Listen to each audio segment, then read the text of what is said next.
ini akan terkait juga dengan sistem informasi. Kalau sistem informasi terkomputerasi masuk dalam model informasi sistem, kalau inventory kualifikasi masuk ke dalam kualifikasi yang tersusun. Jadi berapa orang yang memiliki background produksi, memiliki background marketingnya, kemudian dia memiliki kompetensi apa di situ, itu sudah masuk dalam kualifikasinya. Ya. Jadi catatan sistematis, nah di situ disebutnya sistematis daftar pendidikan karyawan. Ya. Jadi semua ke inventory kualifikasi sudah tertata, mulai dari pelatihan A, B, C. Kalau akuntansi itu brevet A, brevet B, brevet pajak itu brevet A, brevet B, brevet C. Kalau pajak, kalau akuntansi itu ada bon A, bon B, bon C, nah gitu ya. Ya, kalau komputerisasi itu mulai dari pengenalan introduction komputer, kemudian masuk ke operator, aplikasi, apakah programmernya, ya, kemudian penggunaan software hardware-nya di situ. Jadi ada tingkat kualifikasinya. Kemudian ada bagan pengganti. Nah, bagan pengganti ini menunjukkan adanya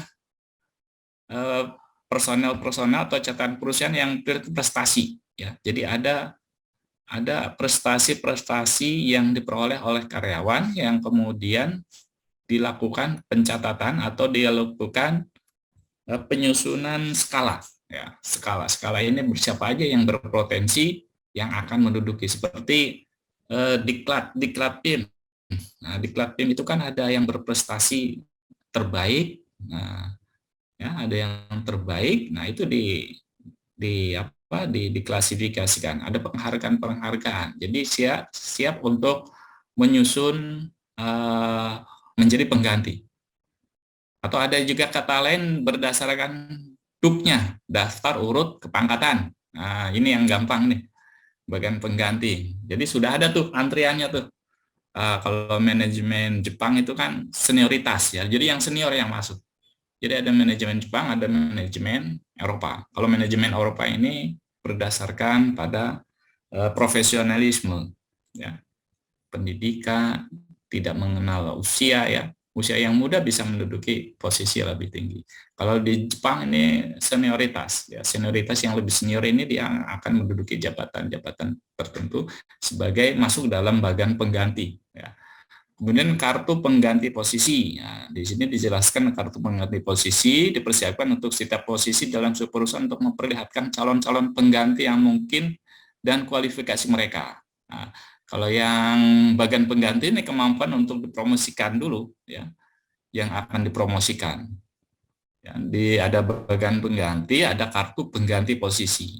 Nah, kartu pengganti posisi ini yang memiliki kelayakan sebagai PLT, PLH, itu, ya, PLT, PLH. Kalau yang di bawahnya bagian pengganti. Nah, ini.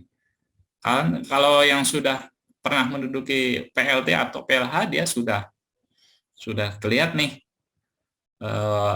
bakal didefinitifkan atau bakal didefinitifkan di tempat yang lain karena sudah pernah terjun di lapangan atau sudah pernah memimpin. Kemudian sistem informasi terkomputerisasi, ya, ini sama halnya terkait dengan software, aplikasi-aplikasi, di mana kalau di ASN itu ada update, ya. Dulu namanya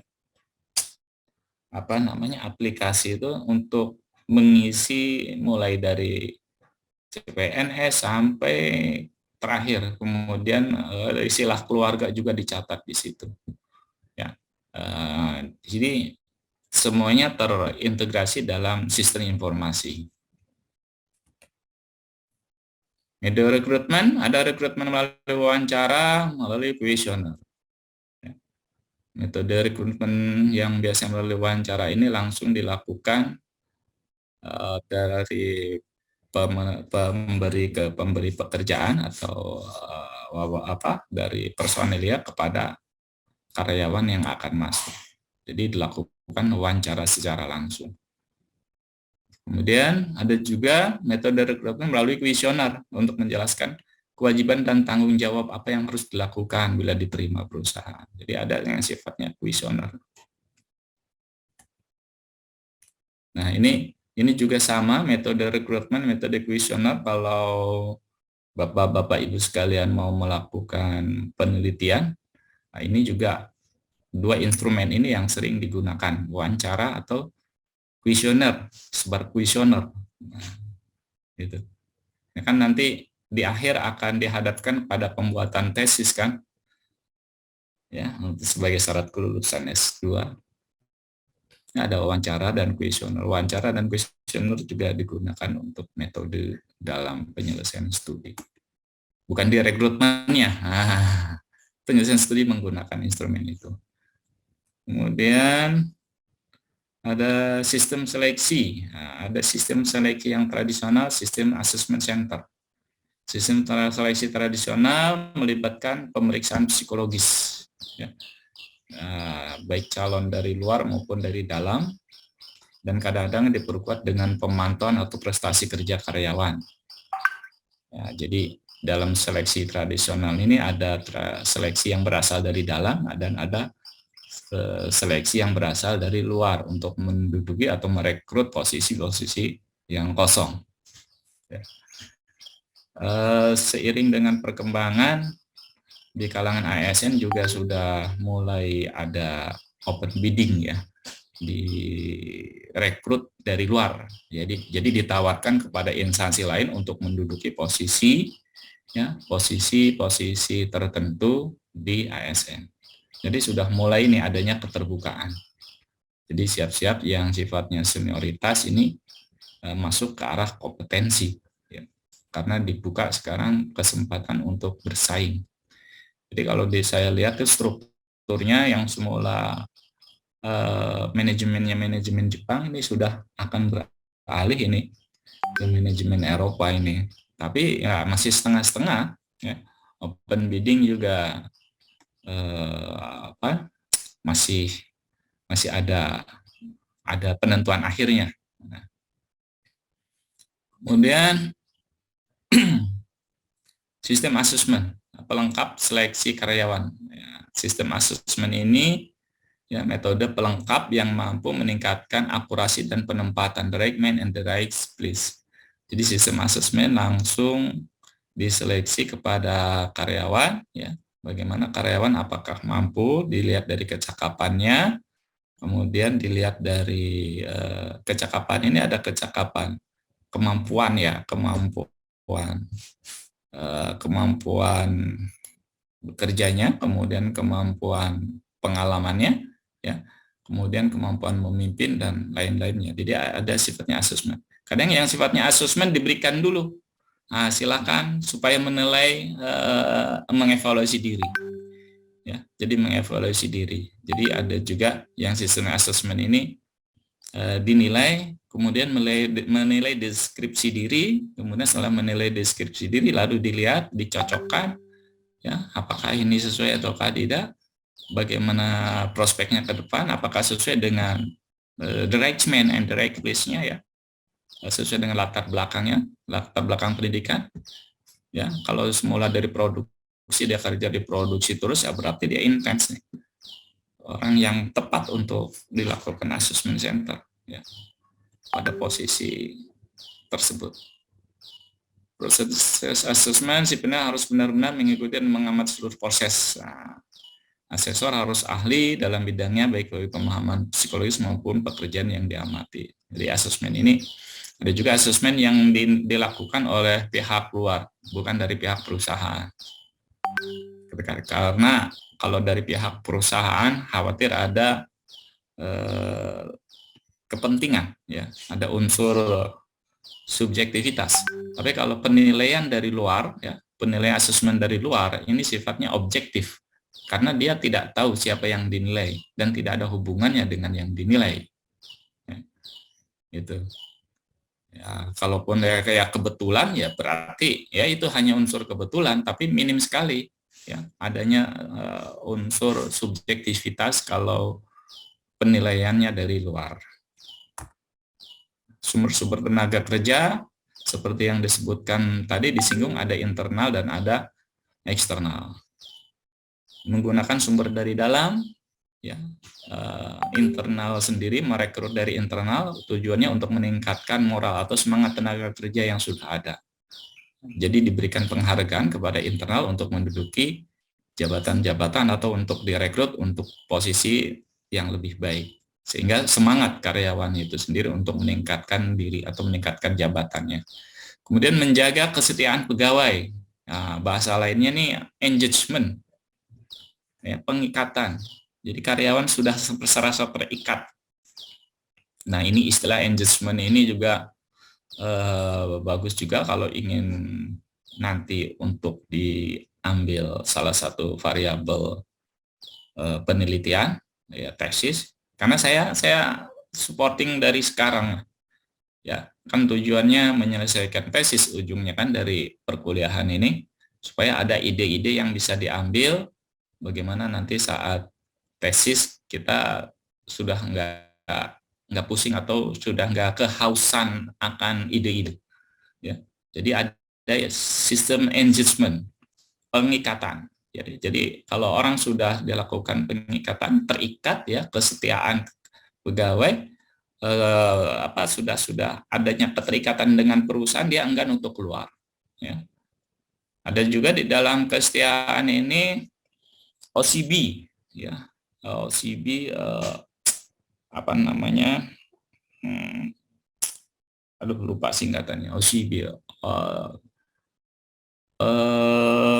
aduh saya lupa ya, OCB. Jadi jiwa yang terikat, dia mulai mempunyai kesetiaan juga terhadap perusahaan, ya. Jadi sepenuhnya jiwa dan raganya bekerja untuk perusahaan, ya. Citizenship behavior, ya, organizational citizenship behavior, OCB.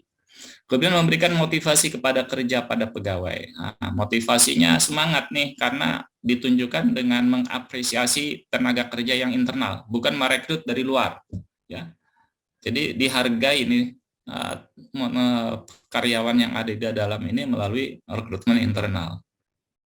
Ya. Jadi lucu kalau misalkan yang dari dalam aja punya kapasitas, ya, punya kemampuan, tapi yang direkrut dari luar, seolah-olah kan tidak menghargai karyawan-karyawan yang ada di internal itu sendiri. Nah, ini yang sering terjadi konflik kalau merekrut dari pihak luar. Kemudian memberi penghargaan atas prestasi pegawai. Nah, ini sudah barang tentu, ya. Suatu prestasi tersendiri karyawan internal sendiri yang dihargai untuk menduduki jabatan-jabatan yang kosong atau untuk diperkenankan direkrut mengisi posisi yang lebih tinggi. Ada keuntungan dan kelemahan. Nah, tentunya ini ada keuntungan dan kelemahan untuk yang sumber internal. Keuntungannya, lowongannya cepat terisi karena stoknya ada, ya. Inventorinya ada. Ya, inventorinya ada. Ya, kemudian siap penggantinya juga ada. Penyesuaian dirinya lebih cepat. Kemudian meningkatkan semangat kerja pegawai. Nah, ini keuntungannya. Jadi tidak akan lari ke mana rezeki itu sendiri. Jadi ada di dalam internal perusahaan itu sendiri. Nah, ada kelemahannya. Kelemahannya menghambat gagasan-gagasan baru. Jika ada gagasan-gagasan baru, ya, yang diterapkan atau inovasi-inovasi baru, terkadang karyawan masih enggan untuk keluar dari zona amannya, ya. Dia masih melakukan kebiasaan-kebiasaan lamanya, sehingga gagasan-gagasan baru atau ide-ide baru ini susah sekali untuk berubah. Nah, ini, ya, ini kelemahannya. Kemudian dapat menimbulkan konflik bila penempatannya salah, ya. Terjadi konflik bila penempatan salah, ya, tidak sesuai dengan apa kemampuannya atau unsur subjektivitasnya. Nah, konflik ini ada unsur subjektivitas, ya, the like and dislike-nya masuk. Nah, ini ada menimbulkan konflik penempatan yang salah. Kemudian karakter yang tidak baik akan tetap terbawa. Nah, ini susah sekali kalau karakter itu. Jadi karakter yang dibawa ini ya karakter internal, motivasi internal. Jadi baik buruknya udah tahu dari awal, ya. Jadi ini kelemahannya. Kalau orang luar kan belum ketahuan baik buruknya, tapi ada juga kelemahannya kalau dari luar.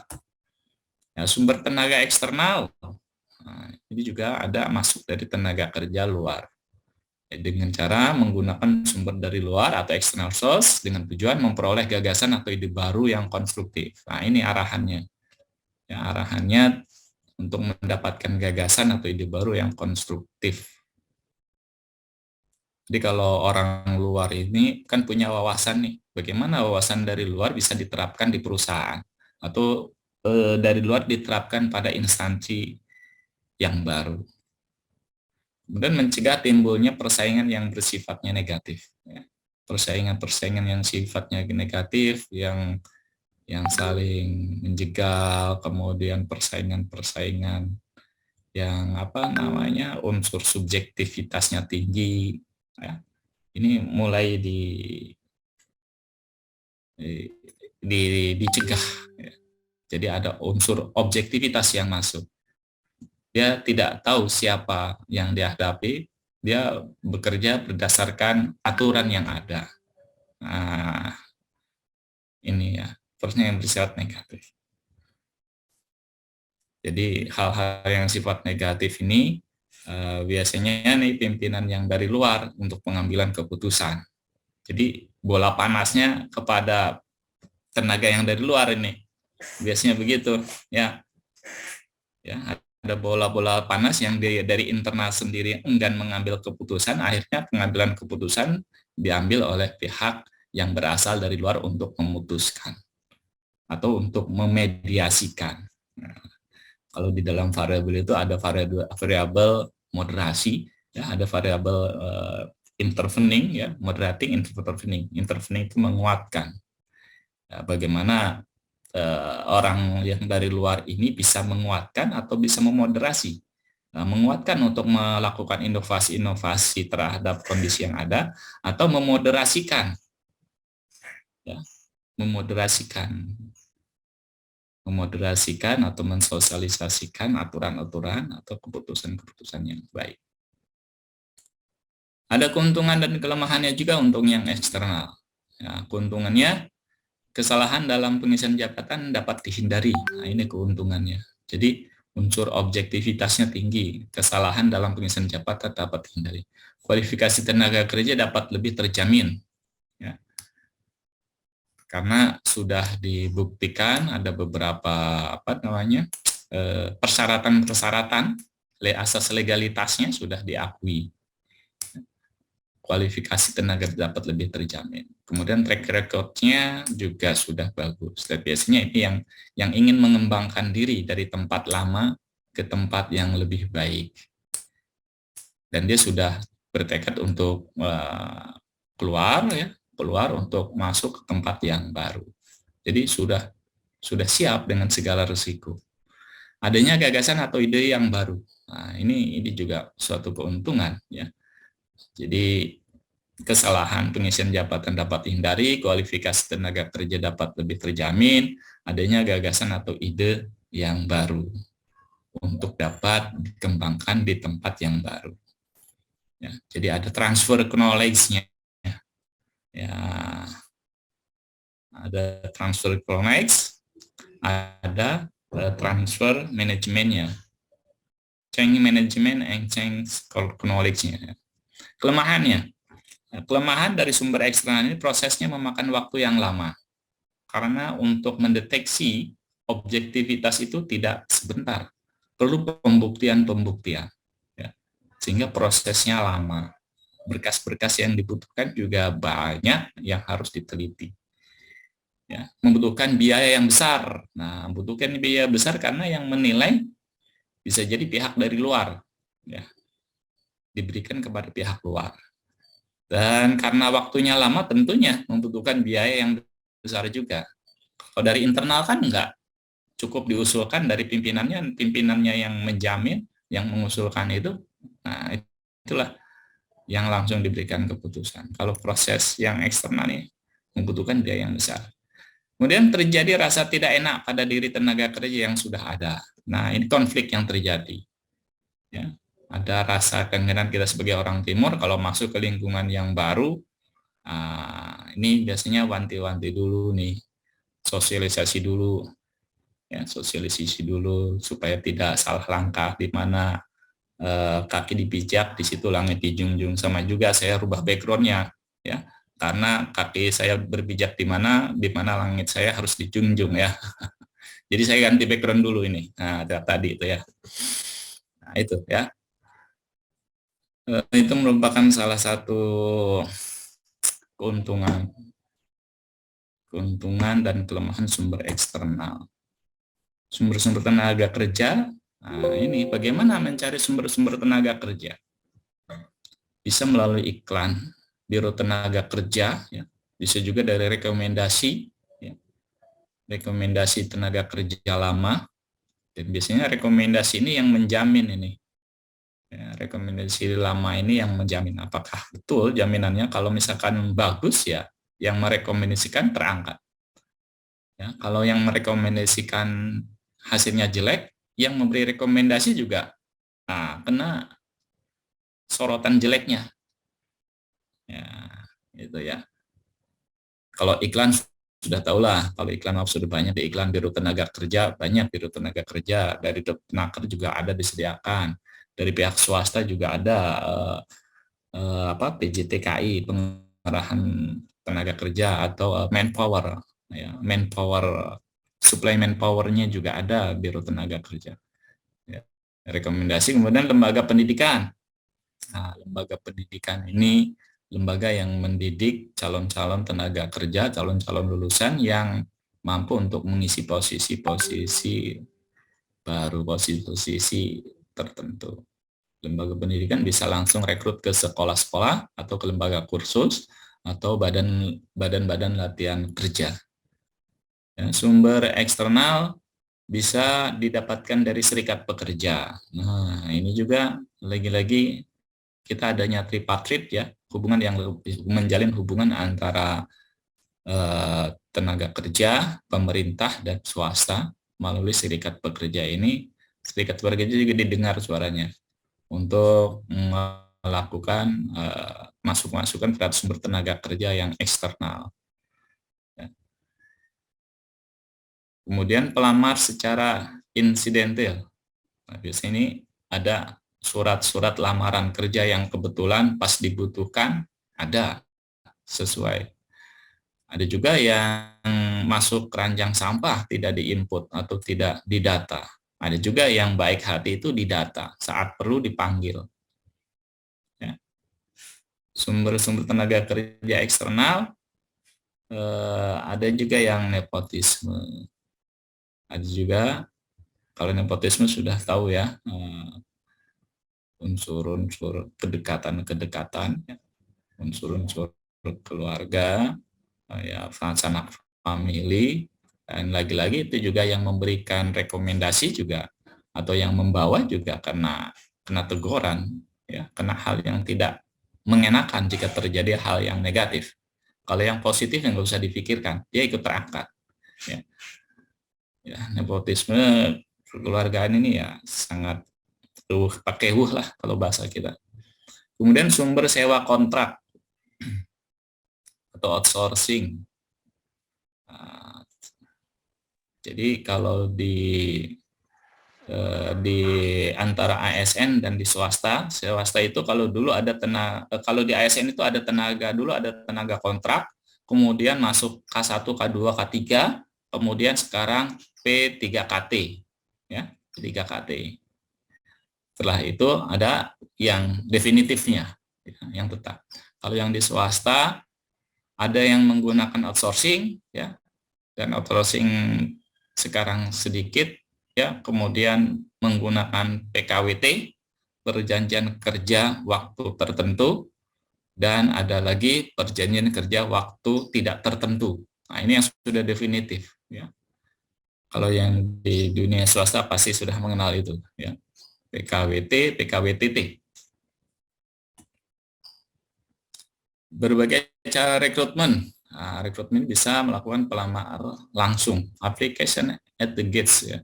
Jadi pelamar langsung menyerahkan surat lamarannya ke tempat kerja.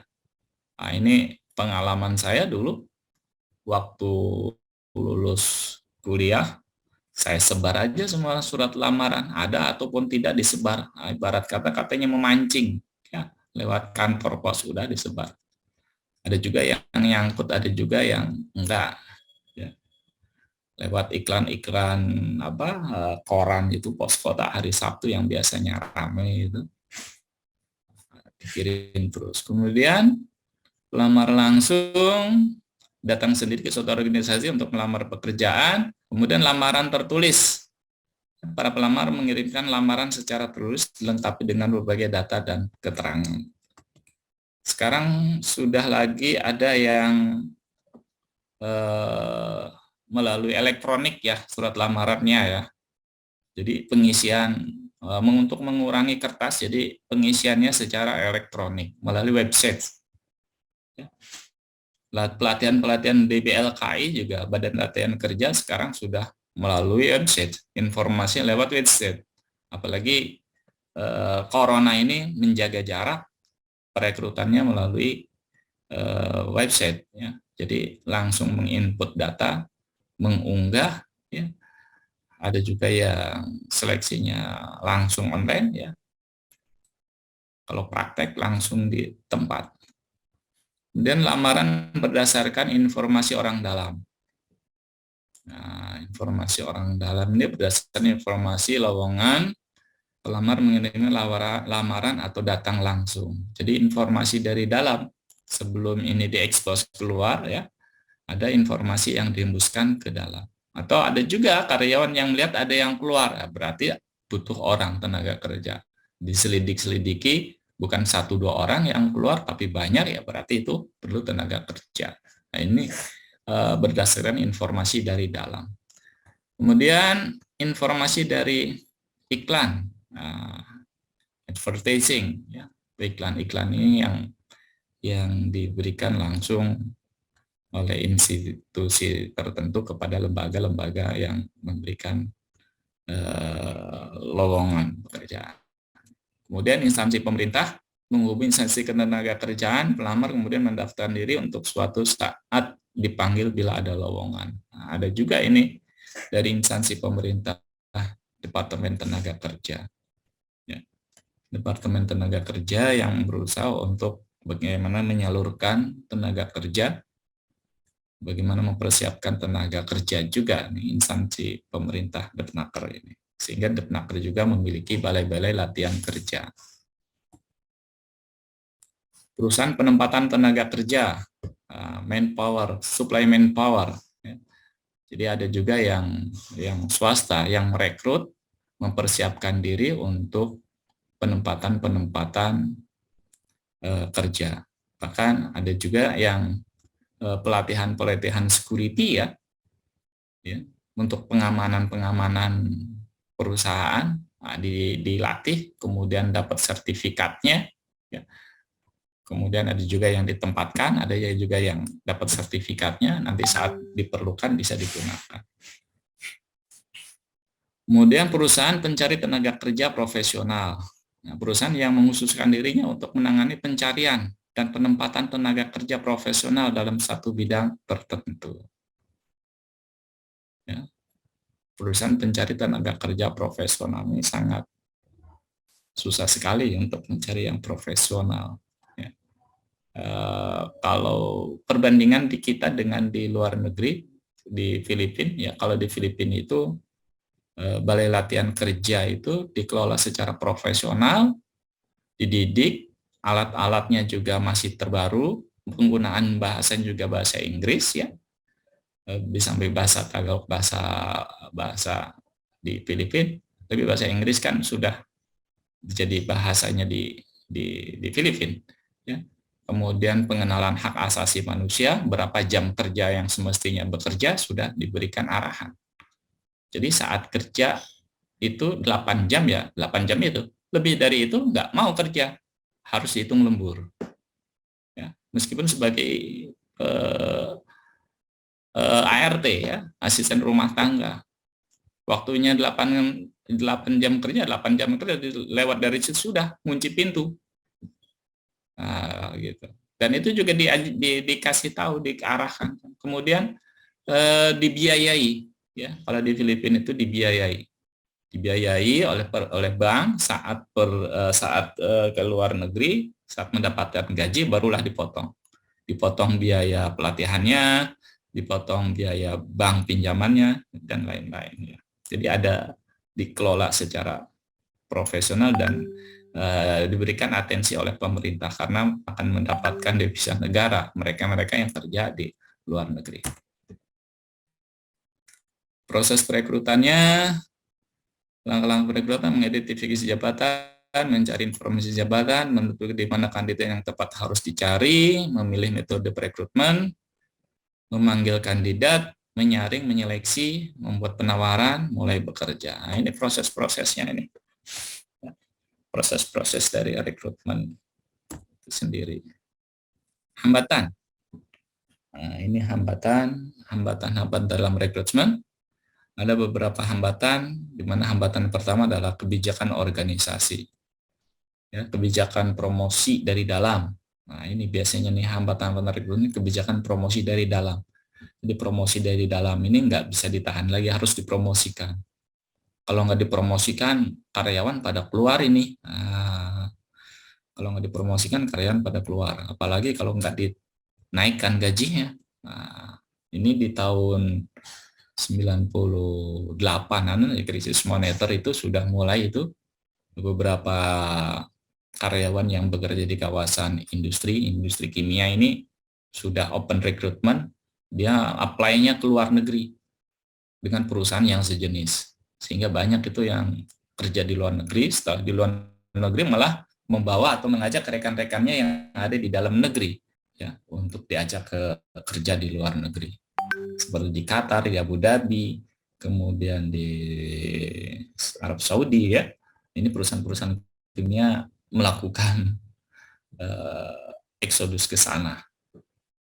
Kemudian kebijakan kompensasi.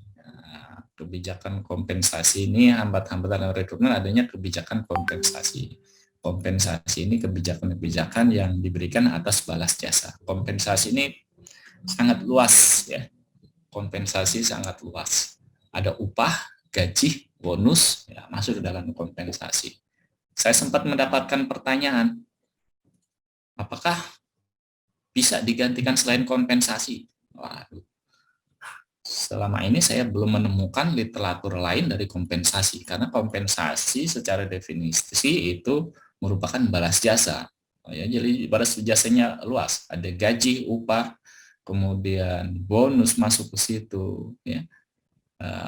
Bonus masuk ke situ, kemudian kompensasi juga di dalamnya ada kompensasi finansial, kompensasi non finansial, ya. Tunjangan masuk dalam kompensasi. Jadi masih satu. Saya belum menemukan pengganti kompensasi. Karena kompensasi ini definisinya luas. Kemudian kebijakan status pegawai. Hambatan-hambatan dalam rekrutmen adanya kebijakan status pegawai. Jadi dalam rekrutmen ini status pegawai biasanya ditanyakan, apakah ada kesempatan menjadi PKWTT atau menjadi PKWT? Ada kesempatan menjadi P3K atau menjadi definitif. Nah, gitu. Kalau dulu ada K1, K2, K3, K4 kategorinya. Ya. Kemudian adanya kebijakan penarikan tenaga lokal. Nah, ini penggunaan tenaga lokal yang nggak bisa dihindari. Kalau tenaga lokal nggak dipakai, ya siap-siap di demo nanti. Perusahaannya di demo. Nanti lurahnya mendemo juga ini. Ya. Kewenangan lurah nggak bisa masuk di situ, ya lurahnya bisa ngambek juga, bisa izinnya nggak diberikan. Ya.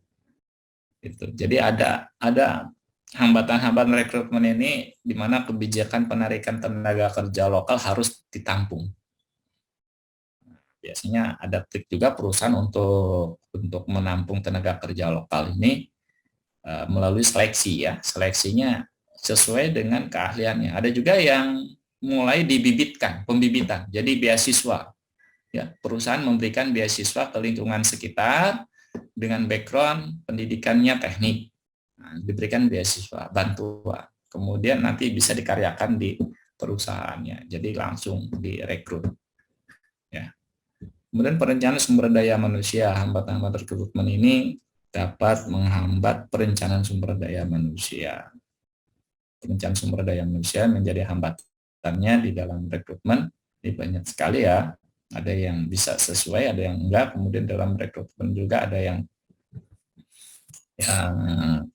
tarik ulur untuk tenaga kerja internal dan eksternal. Kebiasaan perekrutan. Nah, ini kalau yang kebiasaan perekrutan menggunakan apa namanya, kedekatan, kemudian menggunakan pemaksaan melalui ormas. Nah, ini yang akhirnya diterima kerja, saat kerja nggak bisa bekerja, saat bekerja mesti banyak dilatih. Nah, ini yang banyak mengalami hambatan-hambatan rekrutmen. Ya. Kalau dulu itu ada cerita itu di daerah Bekasi itu, ya, rekrutmennya itu harus menggunakan tenaga lokal. Kemudian juga kesenjangan sosial di sana dulu ya di Bekasi itu. Jadi saat gajian itu siap-siap aja. Kalau yang lengah itu kehilangan atau dicopet atau ditodong karena tenaga kerja lokalnya tidak diberdayakan. Ya, karena kebiasaan perekrutannya tidak menggunakan tenaga lokal. Ya, ini juga akan terkait dengan kebijakan organisasi tentang kebijakan tenaga kerja lokal. Jadi kebiasaan perekrutan itu ada juga kebiasaan perekrutan yang mengambil dari daerah asalnya. Ya, ada juga yang kebiasaan mengambil dari alumninya. Itu perusahaan kimia itu kalau alumni pimpinan di atasnya ITB, alumni ITB, maka stafnya alumni ITB. Ya, kalau UGM semua. Nah, ini ada kebiasaan perekrutan yang kurang baik. Itu juga menjadi hambatan dalam rekrutan. Hambatan-hambatan perekrutan lainnya, kondisi lingkungan, biaya perekrutan, kemudian ada stimulusnya, ada rangsangan-rangsangan yang kurang baik. Nah, ini bahasanya terlalu ya. Ya, kondisi lingkungan hambatan. Kalau kita balik lagi ke kondisi lingkungan ya, hambatan rekrutmen dalam kondisi lingkungan ini lingkungan sekitar yang harus diperhatikan. Ya.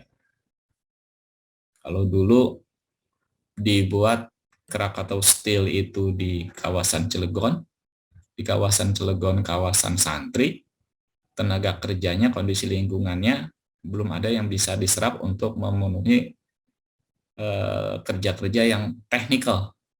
Karena kalau juru doa masih banyak di situ. Ini cerita zaman dahulu.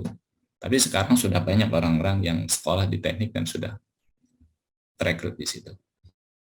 Kemudian biaya perekrutan, hambatan biaya perekrutan ini juga perlu diposkan ya, harus ada anggaran-anggarannya dalam merekrut tenaga kerja. Kemudian perangsang di sini memberikan stimulus ya, stimulus atau rangsangan kepada para tenaga kerja, para yang akan direkrut ya. Dan biasanya dibuka selebar-lebarnya, sebanyak-banyaknya, sehingga animo masyarakat, banyak lowongan kerja. Setelah diterima nanti diseleksi lagi. Ada juga yang katanya tidak ada batasan pengalaman kerja, tapi setelah masuk nanti diseleksi juga. Saat praktek nggak bisa. Jadi dengan cara sendirinya si karyawan atau si calon pelamar kerja itu ya gagal. Ya. Dan juga yang sistem rekrutannya tiba-tiba langsung interview, langsung tes interview. Ternyata saat datang bukan interview, jadi kemampuannya didaya kejutkan. Saya pernah juga dibahasnya di situ interview, setelah datang bukan interview, malah dites. Jadi pengetahuan kita blank, ya, kita nggak mempersiapkan apa-apa, masa datang langsung interview. Izin Pak dosen. Ya silakan Pak, boleh masuk. Ya. Pak Amin, monggo Pak Amin. Biar jangan ngantuk Pak. Iya betul Pak Amin, betul. Begini Pak, terkait dengan rekrutmen ini, mungkin saya hanya mengajukan pertanyaan aja Pak. Jadi apa yang menjadi tolak ukur bahwa proses rekrutmen itu telah berhasil gitu Pak? Itu aja Pak pertanyaan saya. Ya, ya proses rekrutmen itu berhasil. Pertama eh, adanya perencanaan, ya perencanaan sumber daya manusia. Kita ini butuhnya apa? Ya, kemudian perencanaan berapa yang akan keluar juga dimasukkan dalam perencanaan itu sendiri. Ya. Jangan setiap tahun kita menerima pekerjaan, menerima lowongan, tapi produksi yang dikembangkan nggak ada, yang akhirnya kan akan menjadi beban perusahaan. Ya. Jadi adanya perencanaan sumber daya manusia, berapa tingkat keperluan personalnya, orangnya, berapa yang akan pensiun. Ya, kalau tahun ini, tahun depan satu orang atau dua orang yang akan pensiun, berarti dari sekarang harus dipersiapkan penggantinya. Berarti kan yang stok yang ada bakal naik nih, stok yang bawah bakal kosong. Nah, kemudian dari sisi produksi dan marketing juga harus dipersiapkan. Jangan sampai memproduksi tapi tidak bisa menjual. Nah, ini tanggung jawab perusahaan juga ini, ya. Sedangkan setiap tahun lulusan berjalan terus, ya. Setiap tahun lulusan berjalan terus, dan tenaga kerja pembludak dan harus terserap. Pemerintah juga harus mikir lagi kemana ini. Jadi beban pemerintah sebenarnya banyak juga nih, harus bisa menyalurkan tenaga kerja dan melatih tenaga kerja. Kemudian sektor pendidikan lagi, dunia pendidikan ini harus selaras dengan dunia usaha dan dunia industri. Ya, dunia usaha, dunia industri harus dipersiapkan. Nah, itu kepikiran lagi itu dari kementerian juga itu. Nah, jadi rekrutmen yang sesuai, kemudian tingkat kebutuhan, butuhnya berapa orang, spesifikasinya apa, ya, spesifikasinya apa. Kemudian setelah itu barulah dilakukan seleksi. Nah, kalau bicara ideal, ya, kalau bicara ideal, idealnya itu kalau sekarang nih ada perkembangan industri, Pak, revolusi industri 1, revolusi industri 2, revolusi industri 3, 01, 02, 03, 04, ya. Revolusi 04 society-nya, kemudian revolusi 05. Nah, apa itu 04, apa itu 05? Revolusi 01, revolusi industri, ya. Tenaga-tenaga kerja itu, tenaga kerja manusia itu diberdayakan. Jadi tenaga padat karya itu digunakan, kemudian digantikan dengan mesin, ya. Kemudian revolusi 03 itu komputerisasi, revolusi 04 ini internet, ya. Sekarang belum lama dari 04 ke 05 ini, nggak lama ini Jepang yang memutuskan 05 nih, revolusi 05, revolusi industri. Jadi manusia, internet bukan hanya sebagai ajang untuk kemampuan industri, tapi juga manusia harus bisa dilibatkan di situ, sehingga muncullah artificial intelligence, AI. Ya. Kalau Bapak searching atau mengisi data-data di situ, ada pertanyaan, apakah Anda sebagai robot? Lalu silakan klik yang bertanda zebra cross. Nah, itu untuk mendeteksi artificial intelligence. Jadi diklik, khawatir yang mengoperasionalkan robot, bukan manusia. Karena sekarang trading juga ada robot trading, perdagangan bursa saham, perdagangan valuta asing yang bergerak robot, MetaTrader. Ya, MetaTrader. Ini sudah berkembang lagi kalau anak-anak yang milenial nih, yang sekarang booming di Bitcoin dan lain-lain, sudah mulai masuk ke situ perkembangannya. Kemudian di dunia perbankan lagi sekarang sudah mulai bukan digital banking, ya. Meskipun ada yang masanya masuk ke digital banking, tapi sudah ada lagi yang barunya metaverse banking. Jadi dalam hal pendaftaran sebagai nasabah itu tidak hanya foto dan KTP, tapi megang foto dalam posisi gerak, Pak. Nah, gitu, dimensinya ada. Nah, jadi kalau foto KTP dengan cara memegang dan difoto saja, ini bisa saja ini arsip tahun lalu. Nah, kalau gerak begini dia akan ketahuan, ada identitasnya. Ya, jadi sudah mulai sekarang metaverse thinkingnya. Nah, jadi bagaimana yang ideal sumber daya manusia untuk direkrut? Ya tentunya sumber daya manusia yang siap dan mempersiapkan diri menghadapi perkembangan zaman. Kalau sekarang merekrut hanya lulusan SMA atau SMEA, tapi dia tidak punya kemampuan apa-apa, pengoperasian komputer juga masih salah atau belum pernah megang komputer, ya agak ragu juga nanti saat seleksinya dan akan gugur dengan sendirinya untuk bisa diterima. Jadi ya mau tidak mau kompetisi itu ya harus bisa dipersiapkan. Jadi saya teringat itu, didiklah anakmu sesuai dengan zamannya katanya ya, jangan dengan masanya, jangan dididik dengan masa lalunya gitu. Kalau masa lalunya belum ada komputer, nah, itu. Jadi ya kewajiban orang tua juga memantau itu untuk bisa mempersiapkan regenerasi. Demikian juga perusahaan. Perusahaan apalagi perusahaan yang multinasional company yang super IT, superior ya. Modalnya banyak. Nah, kemudian IT-nya luas, teknologinya luas. Nah, dia sudah berbicara mancanegara, berbagai negara dan cabangnya juga ada berbagai negara. Laporannya juga harus laporan terpusat ke negara pusatnya. Ya, bukan hanya regionalnya. Oke, ada lagi silakan Pak. Terima kasih Pak Amin atas pertanyaannya.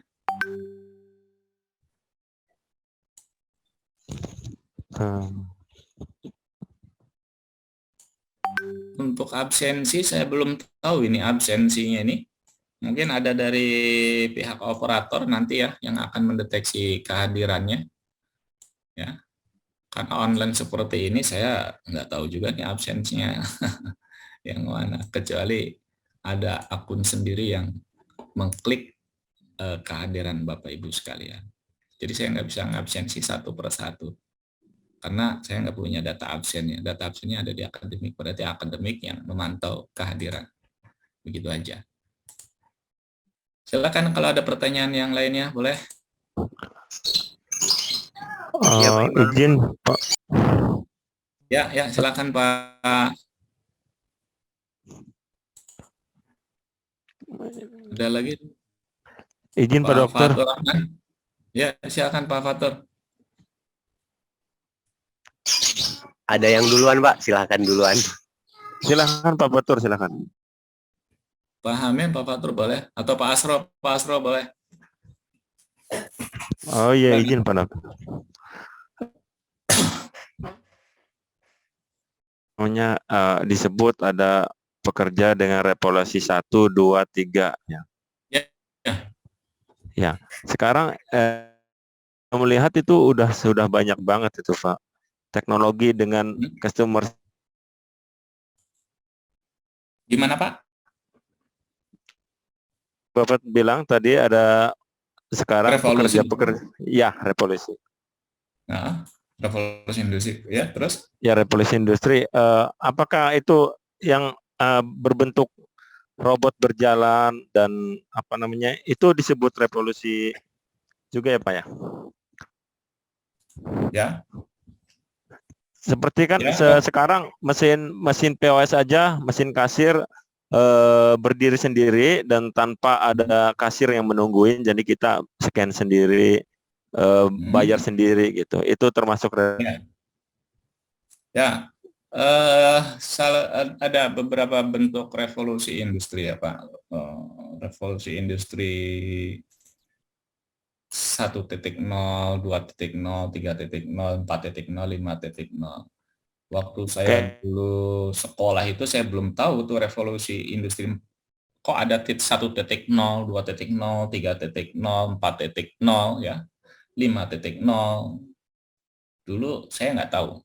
ya. Dan tiba-tiba kok ada yang mengklasifikasikannya. Ah, ini ya, klasifikasikan orang-orang yang punya teori ini yang dalam ya. Jadi dia mengklasifikasikan. Dulu belum tahu saya, kalau belum ada di waktu saya kuliah S1 ya, D3, S1, S2 belum ada revolusi industri 4.0, 3.0. Taunya era globalisasi. Ya, taruhnya era komputerisasi. Ternyata di tahun 2000-an ini ada itu katanya dibikin regenerasi pengklasifikasiannya. Nah, revolusi 1.0, 1.0, 2.0, 3.0, 4.0. Yang terakhir ini revolusi industri 5.0. Yang jadi pertanyaan, apakah nanti ada juga Pak yang 6.0? Nah, kalau diklasifikasikan berarti bisa jadi ada. Nah, saya tidak bisa mencetuskan, tapi kalau kita melakukan peramalan bisa jadi ada. Ya. Bisa jadi ada. Kalau 3.0 itu 3.0 itu komputer ya. Komputerisasi. Ya, komputerisasi. Kemudian masuk ke 4.0, 5.0. Saya menduga yang 6.0 ini apa metaverse itu yang sekarang sedang booming. Bukan booming, yang akan booming. Kalau di perbankan ini digital banking. Saya pernah tanya juga yang kerja di perbankan, pernah dengar metaverse banking? Belum. Ada mahasiswa saya yang S2 itu kerja di perbankan, belum Pak.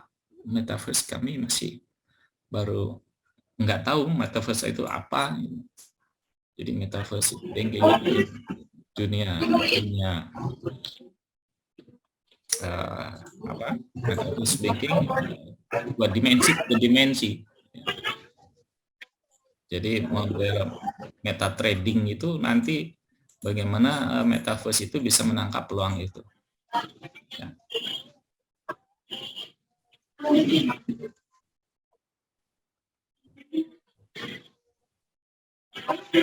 Begitu ya Pak, Pak Astro. Izin Pak Dokter. Ya. Ya, siap. Assalamualaikum. Ya, ada Pak Fatur Rahman dulu Pak. Fatur. Siap. Sebentar, ada yang antri dulu ya. Pak Fatur tadi gimana Pak Fatur? Setelah Pak Fatur, Pak Mansur. Siap Pak, makasih Pak Dokter Ali. Iya Pak, punten tadi terkait mengenai konsen MSDM tadi sangat interest banget saya kalau kuliah MSDM ini karena banyak permasalahan-permasalahan di lapangan termasuk di tempat saya. Jadi mulai dari planning, kemudian recruitment, organizing, terus activating dan controlling itu metode kami dalam hiring new employee itu sangat hati-hati. Salah satunya dengan hiring to kampus, kemudian open di job vakan, kayak salah satunya di website pribadi, kemudian pihak eksternal. Namun pada kenyataannya di lapangan itu ini sangat moving, karyawan itu sangat ini banget Pak, turnover. Jadi masuk keluar. Padahal salah satu additional value perusahaan adalah membentuk engagement tadi yang disebutkan, ada itu FHOP, first home, salah satu untuk mengikat kayak OCB tadi kan. Ya. First home credit gitu, kemudian engagement OCB. Salah satunya itu OCB, atau di kita biasanya FHOP, itu pengambilan rumah pertama, itu dicicil dengan jenjang waktu sekian dan tidak boleh keluar atau penalti jika keluar. Nah itu kan bentuk salah satu dari metode perusahaan untuk engagement ya. Terus mulai dari pengkariran sangat objektif. di mana orang-orang yang punya kapabilitas dan skill set yang bagus, dia memang ditempa untuk ditempatkan di tempat-tempat sesuai jobnya. Kemudian apalagi tadi ya, benefit yang lain, salah satunya mulai dari benefit medikal, kemudian annual bonus dan lain-lain. Tapi pada endingnya karyawan-karyawan yang mempunyai skill advance itu sangat luar biasa, turnover-nya entah itu sebulan sekali itu bisa 5, 6. Nah, kira-kira kalau yang case terjadi di tempat saya ini, apa ya Pak yang perlu di preventifnya untuk mencegah habisnya tenaga-tenaga ahli yang di sini nih, karena kalau nggak diginiin kan banyak tuh ininya additional budget kalau untuk perekrutan baru. Nah, ini kira-kira gimana ya Pak Ali? Ya, terima kasih Pak Fatur Rahman. Nanti Pak Mansur menyusul ya Pak, sabar Pak. Saya tertarik sekali nih, karena kajian saya tentang turnover intention. Saya mengamati beberapa perusahaan yang melakukan banyak yang keluar masuk dari lingkungan kerja, sehingga saya amati kok pada keluar masuk lingkungan kerja, jadi yang mengakibatkan turnover intention, kecenderungan untuk berpindah ini apa? Berbagai faktor. Ada juga yang dibully, ya. Sekarang kan lagi ramai nih bully, sehingga jurnal-jurnalnya juga ada itu dampak dari bully sehingga karyawan pindah, ada. Ya, karena nggak betah dibully terus, diejek terus, pindah, ada. Emang kenyataan di lapangan juga ada emang yang pindah. Kemudian ada juga yang nggak puas dengan pekerjaannya, nggak puas job satisfaction-nya, nggak puas karena gajinya, nggak puas kenyamanan dirinya, ya berpindah. Ada juga yang budaya organisasinya udah nggak sesuai lagi, atau tidak bisa mengikuti, berpindah juga. Ada juga yang emotional intelligence, ya, kecerdasan emosionalnya, ya. Pak Fatur Rahman mendapatkan pendidikan manajemen sumber daya manusia S2 nanti dalam SDM, tapi tidak mendapatkan promosi jabatan. Kesel juga, saya udah S2 kok nggak ada promosi. Ini juga ujian juga. Kalau ada kesempatan yang lain berarti ya bisa jadi pindah ke tempat yang lain, gitu.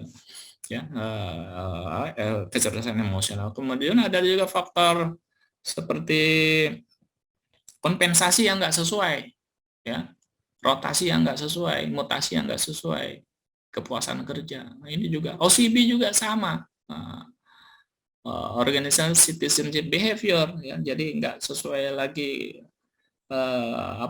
Tadi kalau Bapak bilang udah nggak betah lagi, tidak rasa memiliki perusahaan. Karena perusahaan mengecewakan saya akan pindah lah, gitu. Ya, jadi itu banyak faktor yang mengakibatkan turnover intention, ya. Banyak faktor yang menyebabkan turnover intention. Jadi banyak yang keluar. Kemudian apa yang harus dipersiapkan? Nah, sekarang juga banyak Pak kajian-kajian manajemen sumber daya manusia, di mana kajian sumber daya manusia seiring juga dengan perkembangan perkembangan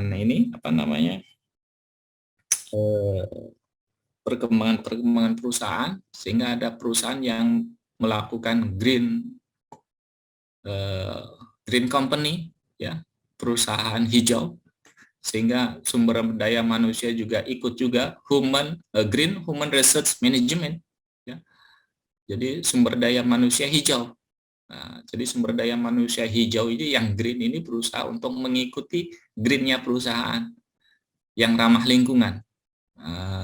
Yang ramah lingkungan, tidak lagi menggunakan pemborosan kertas, tapi cukup dengan file, ya, cukup dengan kalau dulu tuh banyak disket, sekarang sudah nggak pakai disket, dulu pakai USB, udah nggak pakai USB lagi,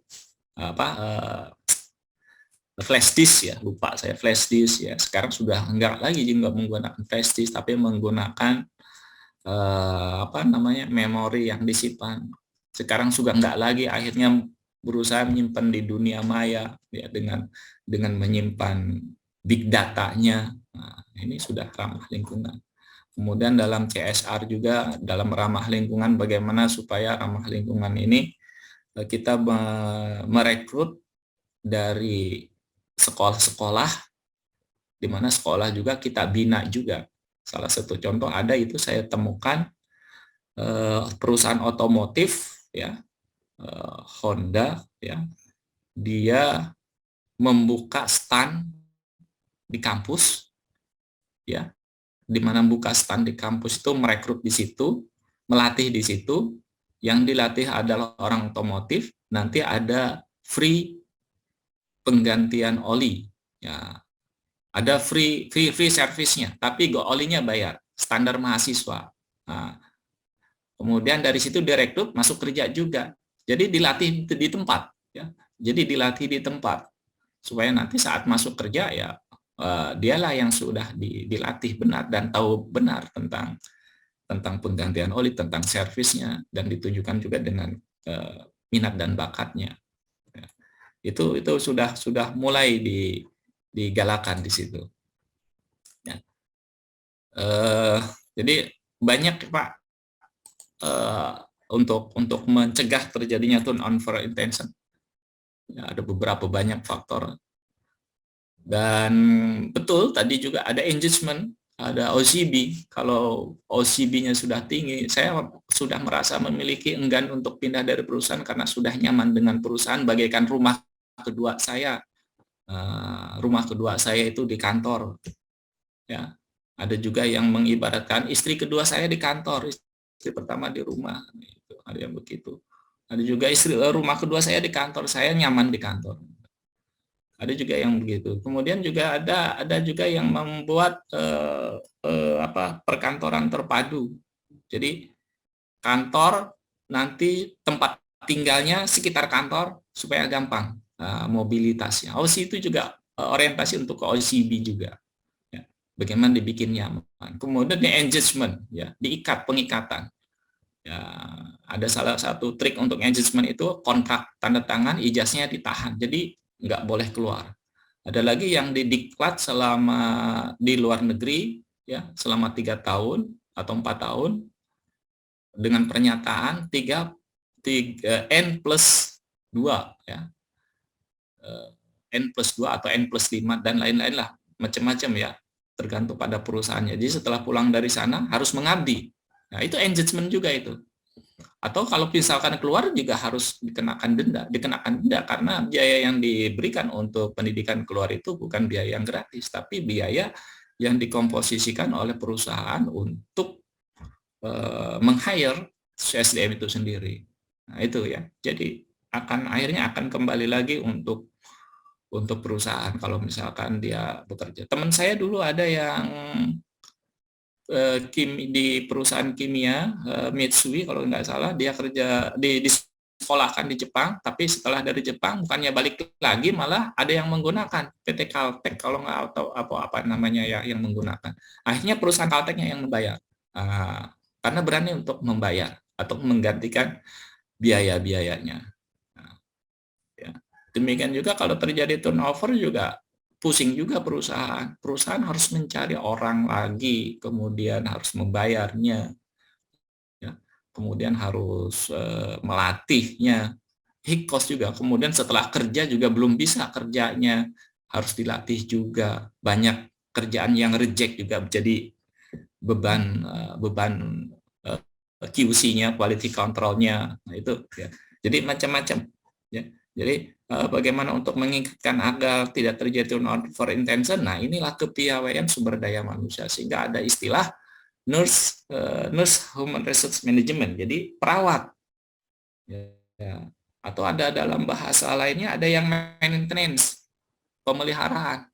Kok sumber daya manusia itu pemeliharaan? Yang dimaksudkan bukan pemeliharaan toolnya ya, bukan pemeliharaan alatnya atau pemeliharaan asetnya, tapi pemeliharaan sumber daya manusia. Nah, apa yang dipelihara, bagaimana dia punya tingkat kepuasan kerjanya bagaimana, keluhannya apa yang perlu diberikan masuk kepada perusahaan. Ya, sehingga ada tuh pojok apa namanya, pojok kritik ya, kritik-kritik yang membangun atau kritik-kritik untuk dijadikan masukan-masukan perusahaan. Dan ada juga yang kuesioner. Nah, bagaimana penilaian antar divisi. Nah, bagaimana menilai sumber daya manusia, pengelolaan SDM bagaimana. Itu juga jadi catatan hasil kompilasinya. Jadi alangkah baiknya kalau perusahaan ini open minded, ya, harus punya pemikiran terbuka, harus menerima masukan-masukan, ya, harus menerima masukan-masukan supaya masukan-masukan dari para tenaga kerja ini bisa direspon. Ya, itu aja ya Pak Fatur Rahman ya. Siap Pak Ali, makasih banyak Pak. Yo. Silakan Pak Mansur. Tadi ada Pak Mansur. Baik, siap.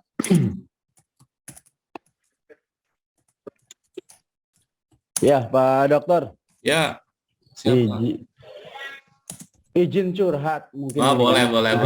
Nah, saya senang kalau curhat gini, Pak. Nah, daripada dipendem nanti Pak nggak keluar. Nah, bahaya, bisa bisulan. Jadi memang mungkin kalau di dunia birokrasi dan dunia perusahaan terkait dengan rekrutmen itu memang berbeda. Saya sepakat dengan Pak Fatur Rahman tadi itu ya.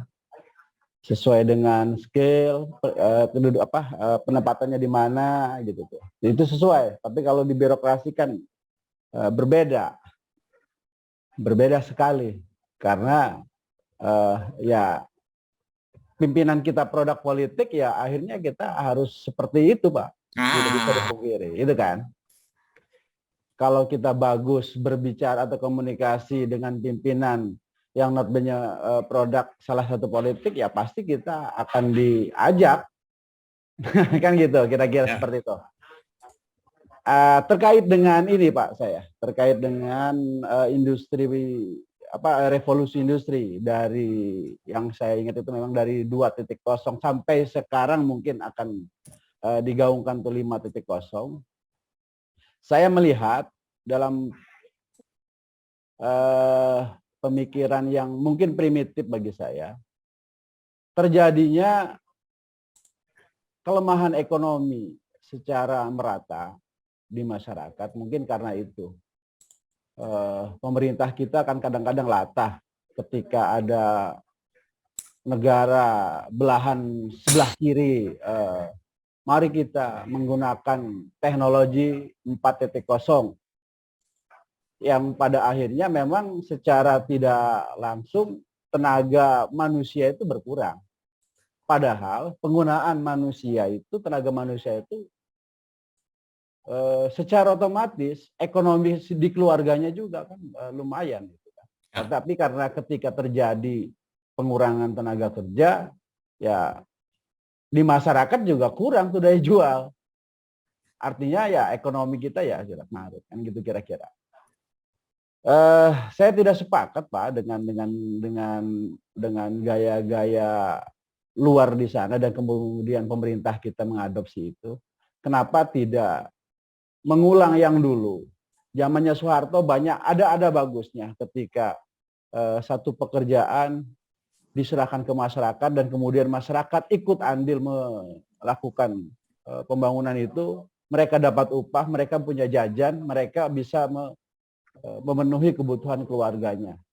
Artinya di ekonomi di satu lingkungan itu juga kan cukup bagus.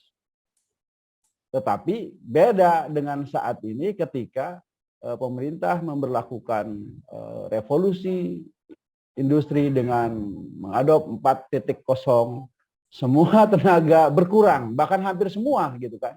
Di jalan tol aja kan kita hanya cukup kartu saja gitu, mengacungkan kartu gitu kan. Kayak orang gila kita. Sudah cukup nggak dengan mesin itu kan? Ya. Jadi bukan dengan manusia gitu tuh. Kira-kira seperti itu Pak. Jadi saya kepengen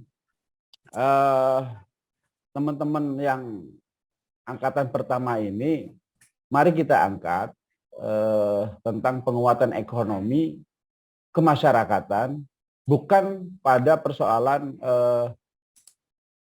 lebih mengutamakan pada industri revolusi industri itu. Kira-kira seperti itu, Pak. Ini mah curhatan. Ya. Mudah-mudahan Ya, nggak apa-apa. ada apa namanya, sharing namanya juga gitu, Pak Dokter. Terima kasih, Pak Sarito. Boleh. Ya, terima kasih Pak Mansur. Bentar, saya buatkan satu hal dulu nih. Terkait dengan pertanyaan tadi, menarik Pak. Mau nggak mau, siap nggak siap, akhirnya jadi juga ya era globalisasi. Nah, itu juga saya menyayangkan. Akhirnya dengan adanya era globalisasi ini, halo? Ya. Ini ya. Siap. Dengan adanya era globalisasi ini, banyak usaha-usaha kecil yang akhirnya terhambat. Ya. Bahkan yang sekarang marak, mainan anak-anak itu bukan mainan yang inovasi lagi, yang kreatif ya. Mainan anak yang sudah dibeli made in China, sekali pakai akhirnya rusak. Nggak ada anak-anak berkreasi bikin yoyo, bikin dulu mainan yang putar gangsing itu. Ya Pak. Ya itu kelemahannya. Tapi ya salah satu sisi, siap nggak siap, era globalisasi sudah menggerus. Nah, sama halnya dulu di kantor kecamatan, di kelurahan, di desa. Paling banter adanya mesin ketik, Pak. Sedangkan di perusahaan sudah komputer. Mau nggak mau yang akhirnya mesin ketik bergeser ke komputer. Nah, setelah komputer bergeser lagi ada internet. Nah, lalu bagaimana dengan sumber daya manusia yang harus dipersiapkan? Apakah persiapan sumber daya manusia yang pandai mengetik mesin ketik? Nah, itu juga suatu pemikiran, Pak. Ya, jadi suatu pemikiran dan revolusi industri, karena ini sudah berkembangnya zaman. Sudah berkembangnya zaman. Jadi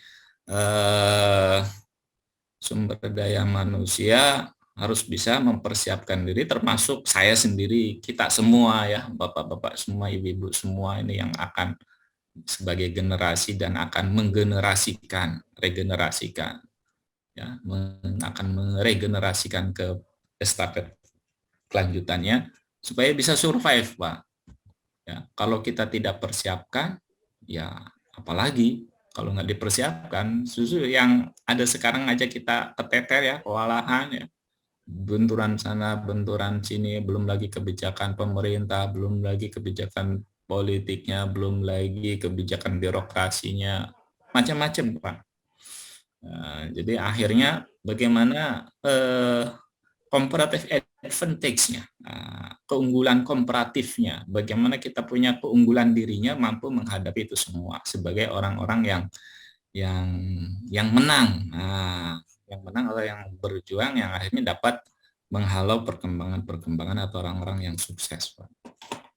Ini juga sama, kita juga masuk dalam kompetisi global, di mana kita juga harus mempersiapkan diri. Itu Pak, jadi terjadi peningkatan, ya. Terjadi peningkatan. Kalau dulu saya nggak menyangka kalau di kantor desa, kelurahan, kecamatan itu ada internet. Akhirnya sekarang mau nggak mau dipaksa ada gitu. Karena sudah trend in-nya. Ya. Jadi kalau ingin membandingkan antara birokrasi dan swasta. Ya. Kalau swasta ini kan perkembangannya tanpa batas, Pak. Ya, perkembangannya tanpa batas karena dia tidak terbanyak aturan, ya, berkembang terus, move terus, globalisasi terus. Nah, itu yang bisa dijadikan acuan. Salah satu contoh gini Pak, Bank BRI dengan Bank BCA. Ya, Bank BRI saya sempat kaget ternyata ada ATM di mana ATM itu bisa melakukan setoran bank. Saya pertama kali temukan itu BCA Pak. Jadi di ATM itu bukan ngambil uang, store uang. Nah, store uang lewat ATM yang akhirnya diikuti oleh yang lainnya. Jadi BUMN ini akhirnya mengikuti. Nah, itu yang perusahaan-perusahaan yang nasional, apalagi perusahaan yang multinasional, yang sudah go public, yang sudah maju, nah, ini sudah high tech teknologi. Nah, itulah yang patut kita tiru. Ya, patut kita tiru, patut kita rujuk. Nah, yang akan datang itu seperti itu. Yang akan datang itu seperti itu. Tapi ya, yang namanya juga persiapan, kita tidak terlepas dari jiwa kita, Pak. Nah, balik lagi ke imanan kita. Jangan sampai imannya juga nggak diasah, nggak diisi. Betul. Bablas itu. Ya, pahamin ya dengan kesaktian Pancasilanya ya. Kalau nggak ada imannya, udah nih bahaya ini. Generasi sekarang itu yang harus kita persiapkan juga, Pak. Siap. Ya, artinya gini, Pak Dokter. Ya, gimana Pak? Kita jangan tabu memang dengan perkembangan teknologi ini. Namun kita sebagai salah satu pemangku kepentingan mungkin ya, baik itu di tingkat kecamatan, di daerah, di desa, dan saya kebetulan di provinsi, ya tetaplah kita harus menjaga keseimbangan di masyarakat. Tetap kita harus bisa menjadi bagian dari bagaimana memberdayakan ekonomi masyarakat. Itu kira-kira Pak. Itu saja sih. Ya, betul itu Pak. Nah, kita bisa memberdayakan, kita juga harus bisa mempersiapkan diri, ya, diri kita, keluarga kita, apalagi kalau kita bisa mempersiapkan organisasi kita, lembaga kita untuk dapat menghadapi tantangan. Nah, itu akan lebih ini lagi ya, lebih mantap lagi gitu. Jadi bagaimana nih dengan adanya aplikasi baru, nggak mungkin kalau kita yang generasi lama ini untuk menggeluti komputer lagi. Saya juga sempat Pak di bagian program kerja anggaran RKKL. Ya, saya kuliahnya ekonomi terus tapi menghadapi komputer. Nah, saya kewalahan ini. Akhirnya saya meng-hire. Saya menarik anak D3 programmer pelajari itu RKKL. Saya akhirnya ngikutin juga. Minimal tahu prosesnya sehingga saya tidak ditipu-tipu banget, ya. Dan tidak blank-blank banget. Akhirnya sama-sama belajar. Iya, betul. Akhirnya saya mempelajari juga. Ya, saya mempelajari. Oh, begini aplikasinya. Oh, apalagi sekarang tanda tangan web coding, Pak. Waduh, ini IT bagaimana mendeteksinya. Jadi dari RKKL itu akhirnya perkembangan nggak bisa ditahan lagi. Ya, betul sekali. Tapi ya tetap juga kita harus terisi. Nah, Einstein sendiri yang menciptakan nuklir agak menyesal. Kenapa nuklir yang dia buat malah menghanguskan atau membinasakan banyak orang. Nah, jadi ada sesuatu hal yang kekosongan yang akhirnya dia juga menemukan jiwanya. Ya. Jadi kalau makin terisi itu makin merunduk ya ilmu padi ya di situ ya Pak. Betul. Nah, betul. Gitu. Jadi jangan lupa untuk diisi kitanya juga, keimanan kita. Jangan sampai kita terombang-ambing dengan kemajuan zaman, kita nggak memiliki keimanan, bahaya juga. Ya. Jadi ada ilmu tanpa agama, agama tanpa ilmu juga bahaya. Ya. Jadi kita punya ilmu dengan agama, dengan keimanan. Nah, gitu. Kalau kita punya ilmu tanpa agama, bahaya nih. Nah, ya, ilmu nggak bahaya juga. Jadi kita punya keilmuan dan punya keimanan. Nah, itu sudah didikan dari kecil lah, sehingga membekas sampai besar pun masih ada. Minimal seperti itu ya Pak. Siap. Oke, tadi ada lagi, silahkan.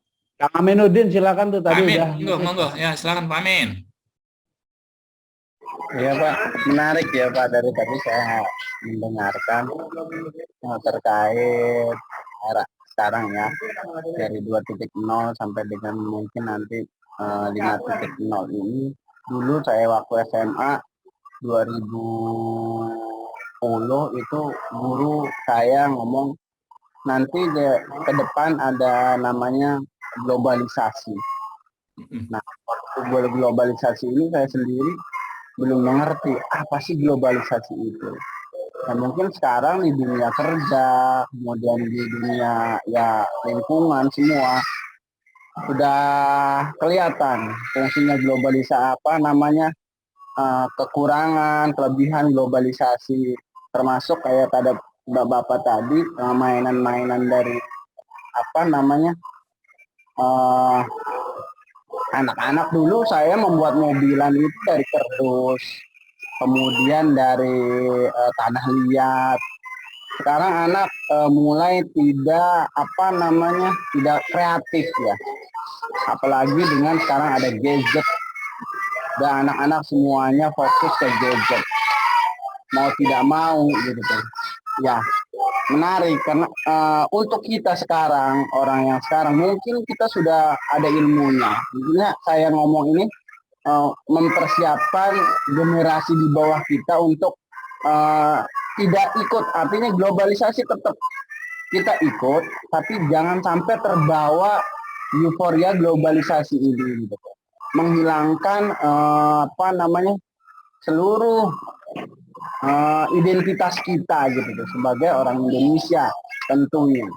Itu saja sih Pak, kayak misalkan kita sudah mulai digerus banget nih, anak-anak kita sudah mulai di gadget, kadang-kadang mau makan aja kita kasih gadget, semuanya ada di gadget, artinya sudah bergeser, semuanya bergeser. Nah, makanya kita di sini era sekarang, mari kita persiapkan terutama anak-anak kita dulu nih, bagaimana menciptakan anak-anak kita itu sebagai anak-anak yang tetap global gitu, wawasan berglobal, tapi tetap hatinya tuh Indonesia gitu. Gitu aja sih Pak. Ya, betul. Saya sepakat Pak Amin. Nah, ini anak-anak generasi sekarang ini perlu ada pengisian. Jangan sampai kosong-kosong banget, terutama keimanan. Padahal, ya contoh tadi ya, gadget. Sampai ada yang keranjingan dengan gadget, sampai sindrom gadget. Kalau nggak ada gadget, sudah ngeblank, nggak bisa kemana-mana. Sehingga gadgetnya diambil, masih bermain tangannya begini terus ya, main game online, dan lain-lain. Nah, kemudian juga berkembang. Kalau gadgetnya diambil saja, sudah nggak bisa ngapa-ngapain, nggak ada kreativitas dan aktivitas lain-lainnya. Nah, ini juga sudah menandakan juga ini, kan, jika di akhir zaman semua tidak dapat berfungsi, kita akan kebingungan. Nah, ya kan? Di mana elektronik sudah tidak bisa berfungsi, satelit nggak bisa berjalan lagi, ya. Kemudian yang ada hanyalah tradisional, perang dengan panah dan apalagi pedang dengan senjata berkuda, kendaraan kuda. Nah, itu kan sudah ada catatannya. Tinggal kita menunggu apakah betul apa enggak. Tapi kan kita siapa yang sudah dicatatkan ya kita mempersiapkan diri dan meyakini karena itu sudah tercatat ya. Seperti itu. Meskipun ada juga yang nggak percaya, ya, meski ada juga yang nggak percaya, karena belum dialami, karena belum dialami. Ya, jadi ada ya teknologi, kemudian gadget segala macam yang harus kita kalau kita nggak tahu juga kita nggak mengikuti perkembangan. Kalau kita tahu ya sekedar tahu dan paham. Nah, apalagi kalau yang mainan gadget-gadget yang sekarang anak-anak itu yang tanpa gadget itu udah nggak bisa dipungkiri lagi. Nah, tinggal diarahkan. Ya, bagaimana dengan gadget itu bisa menghasilkan. Bahkan sekarang di dunia marketing itu marketing digital, ya bisa promosi-promosi penjualan lewat gadget. Jangan diambil negatifnya, ya positifnya dari gadget itu sendiri.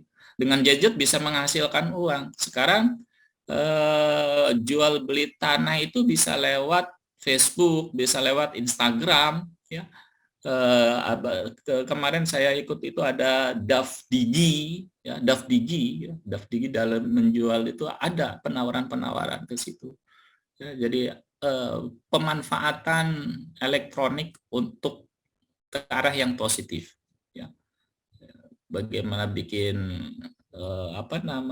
conference, bahkan dengan adanya teknologi itu kita bisa menghasilkan beberapa aktivitas yang free. Ya, saya sendiri mengalami keterbatasan untuk mendapatkan webinar-webinar, ternyata ada webinar yang free, ada pelatihan-pelatihan lain yang free. Ya, ada ternyata beasiswa ke luar negeri yang free, yaitu berkat internet, itu berkat IT, yang semula orang-orang tertentu saja yang tahu. Oh, ternyata ada, ya, ternyata ada beasiswa-beasiswa seperti itu. Nah, ini saya timeline kan di sini saya dapatkan timeline revolusi industri 1780, ada mekanisasi, ya, produksi industri dengan mesin uap, James Watt yang menemukan, ya. Kemudian dari mesin uap adanya elektrifikasi, produksi massal dengan assembling line, ya, conveyor nih mulai alat-alat penggeraknya 1970 nih, otomatisasi dan globalisasi, produksi menggunakan komputer dan elektronik. Ini berkembang di sana, di kita belum berkembang pesat, masih ada di sana, gitu kan, karena timelinenya ada di sana. Kalau yang sudah ada, ya paling ya perusahaan-perusahaan yang multinasional company, karena standarnya standar internasional. Kemudian 4.0, ya, atau digitalisasi, penggunaan perangkat yang saling terhubung. Artificial Intelligence, penyimpanan data di cloud, dan Internet of Things, IoT. Nah, kalau laptop yang Apple, ya, itu kan kapasitasnya terbatas. Dia disimpan tuh di cloud tuh.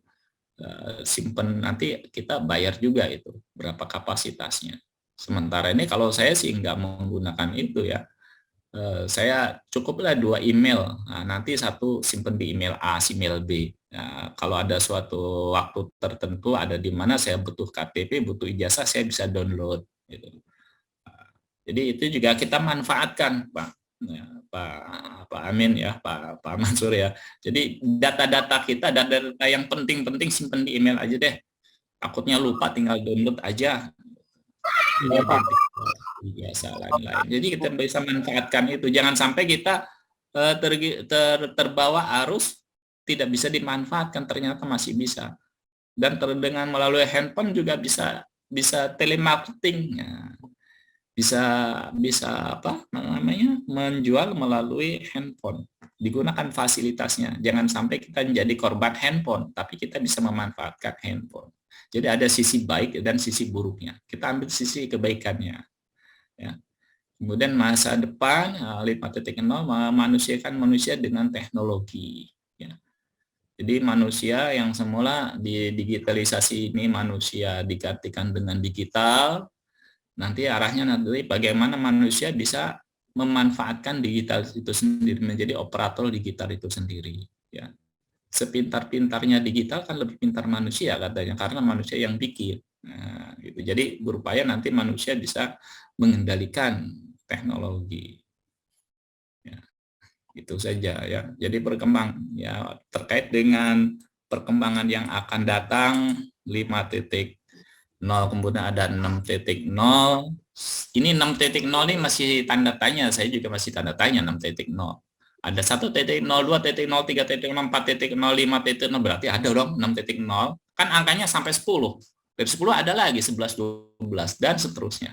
Nah, nanti apakah nanti dikategorikan oleh para ilmuwan yang mengkategorikannya seperti apa nanti? Nah, itu ada klasifikasikannya. Ya. Kalau saya menduganya, kalau ada 5.0 berarti bakal ada ini 6.0. Kan kita bisa juga berandai-andai atau berforecast, ya, tentang masa yang akan datang, dan kita juga harus bisa mempersiapkan diri. Nah, Bapak-bapak yang ada di sini juga sama, ya, ajang untuk mempersiapkan diri terhadap tantangan zaman yang akan datang. Gitu. Ya. Izin berkomentar, Dokter. Oh, boleh Pak Mohi, silakan. Ya, Assalamualaikum warahmatullahi wabarakatuh. Waalaikumsalam. Memerhatikan penjelasan pemaparan Dokter terkait era globalisasi. Ya, globalisasi memang merupakan zaman perubahan, ya itu tidak bisa dipungkiri. Kita sebagai manusia juga sudah ditakdirkan untuk mengikuti perubahan hari ke hari. Yang mana perubahan yang paling terasa mungkin di saat ini terkait program-program yang melalui teknologi ya, seperti e-money, dan pemerintah juga menyikapi itu. Memang ada sudut pandang nilai positif dan negatif. Ketika dalam hal positifnya itu salah satunya mempermudah, mengefisienkan kegiatan manusia yang tadinya harus, contoh soal e-money. E-money itu yang tadinya secara aturan dahulu itu kita kalau mau kirim uang itu harus ke tempatnya. Sekarang cukup di rumah, cukup bangun tidur juga langsung membuka gadget, langsung transfer seperti itu melalui e-money. Tapi juga menurut pandangan saya juga kita harus selalu waspada juga. Setiap hal itu selalu ada positif dan negatifnya. Mungkin positifnya itu efisien, negatifnya itu juga identitas kita juga akan mudah sebetulnya diketahui oleh pihak lain. Contoh sekarang sedang marak para hacker atau para para pemburu data-data orang lain lah. Itu juga mesti diwaspadai. Tapi saya berpandangan lebih sepakat gitu, lebih setuju dengan perkembangan teknologi yang sekarang ini. Jadi agar bisa mengefisienkan kegiatan manusia pula gitu. Terkait perkembangan 4.0 juga itu intinya menurut saya sendiri berdampak positif lah gitu, untuk memudahkan lah. Itu aja dokter. Terima kasih. Waalaikumsalam. Ya. Waalaikumsalam. Terima kasih Pak Muhi Bustomi. Jadi kita jangan sampai terbuai dengan kondisi yang ada, tapi kita juga nggak kaget, ya, nggak kaget. Kita ambil sisi positifnya saja, ya. Nah, nggak mesti kita ada teknologi baru, langsung teknologi baru kayaknya kita udah cukup usia kita untuk belajar seperti itu. Maka apalagi di handphone itu hurufnya kecil banget ya Pak ya. Kewalahan juga kita Pak. Nah, tapi kalau anak-anak yang sekarang itu lagi digandrungi, malah terjadi gejala FOMO, ya, fear of missing out, ya. Rasa kehilangan. Ya, ini gejala-gejala sosial yang terjadi di masyarakat. Fear of missing out, gejala sosial di mana masyarakat merasa kehilangan jika tidak mendapatkan informasi, ya, tidak mendapatkan informasi. Lalu ada lagi lawannya, joyo, ya, joy of missing out. Jadi merasa enjoy aja gitu, nggak ketinggalan zaman, nggak ada handphone, nggak ada WA, nggak buka WA atau WA-nya numpuk, nanti dibaca yang perlu saja. Biasa aja, enjoy aja gitu. Jadi ada lawannya, ya. Jadi ada lawannya, joy of missing out, ya. Ini gejala-gejala. Saya juga bikin tulisan itu Pak tentang keresahan anak-anak muda terutama. Bangun tidur lihat HP, mau tidur lihat HP, mau makan lihat HP, bukannya doa gitu Pak. Jadi akhirnya mahasiswa saya arahkan ke sana, jangan terlalu minded ya terhadap fear of missing out, jangan sampai terlalu kehilangan. Justru yang kehilangan itu jika Anda tidak memiliki roh, itu akan kehilangan, dan mempersiapkan rohnya mau dibawa kemana gitu Pak. Ya, perkembangan teknologi emang sangat canggih Pak. Tapi salah satu sisi juga ada negatifnya. Orang kan dapat memanfaatkan kecanggihan itu, ya, terhadap orang yang nggak tahu. Ya.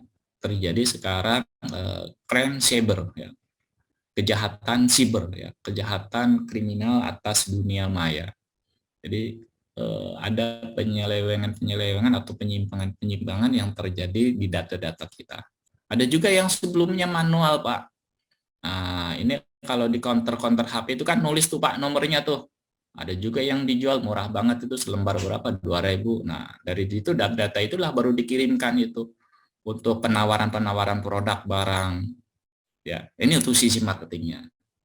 Ada juga yang iseng-iseng Jadi yang ngisi di counter HP itu yang ngasih nomor. Makanya saya kalau ngisi HP, ngisi pulsa dulu di counter HP itu, cantumkan nomor, betul sudah dicantumkan, baru saya rubah angkanya, Pak. Nah, saya juga sempat ada penawaran yang apa namanya, penawaran produk ya, yang dapatkan nomor saya kembalikan. Dapat nomor dari mana Anda nomor saya? Nah, saya bisa tuntut Anda. Nah, itu juga bisa Bapak melakukan hal seperti itu, tuntutan kembali. Karena anak-anak mencemarkan nama baik atau mencuri data. Nah, itu salah satu sampelnya, Pak. Banyak itu.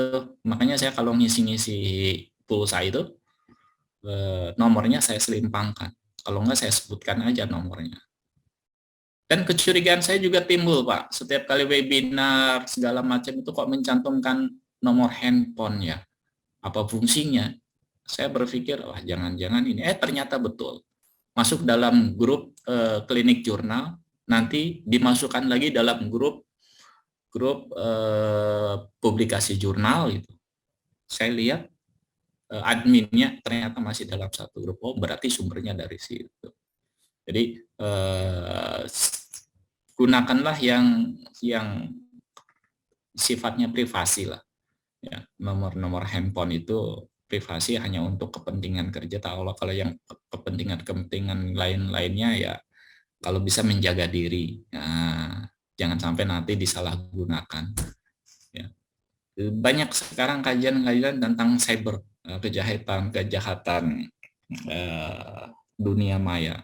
Karena adanya artificial intelligence, karena kecerdasan buatan ini yang menyerang. Ya. Sehingga perlu dilakukan penyekatan. Pelakunya siapa? Ya pelakunya siapa lagi kalau bukan yang tahu tentang itu, ya kan Pak? Pelakunya siapa lagi? Belum tentu orang lain yang nggak tahu yang melakukan. Ya, jadi ya siapa tahu mereka yang sempat kerja di situ kemudian pindah atau punya niatan buruk melakukan kejahatan sehingga ada apa namanya ada penyimpangan cyber dan lain-lain gitu. Itu bisa saja terjadi, Pak. Yang penting sebatas perusahaan juga tidak menutup hal tersebut, sebatas ada data dan bisa diadukan dan data itu bisa